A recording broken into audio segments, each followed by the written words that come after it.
предложениями прекратить боевые действия. Russian President Vladimir Putin said on Thursday that he was open to a U.S. proposed ceasefire in Ukraine, but said many issues still needed clarification and that any truce would need to address what he called the root causes of the conflict.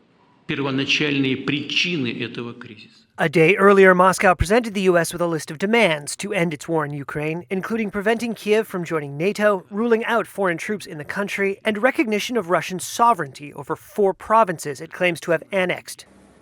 Earlier this week, American and Ukrainian officials agreed to an immediate 30-day ceasefire, and U.S. Secretary of State Marco Rubio said that Russia's response to the offer would say a lot about Moscow's true intentions. So we hope to have a positive answer from them. The ball is truly in their court.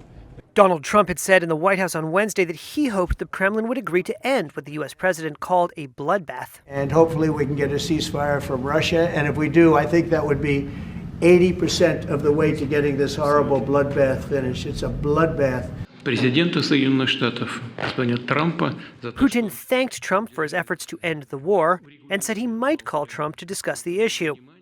If Putin's answer seemed diplomatic, Kremlin aide Yuri Ushakov was more blunt when asked about the U.S. proposal for an immediate truce. A temporary ceasefire. What does it give us? It gives us nothing. It only gives the Ukrainians an opportunity to regroup, gain strength, and to continue the same thing. Putin sent tens of thousands of Russian troops into Ukraine in 2022 in what he called a special military operation, triggering the largest military conflict in Europe since World War II and the starkest confrontation between Moscow and the West since the end of the Cold War. After severe setbacks early in the invasion, Russian forces have been advancing since mid-2024 and control nearly a fifth of Ukraine's territory.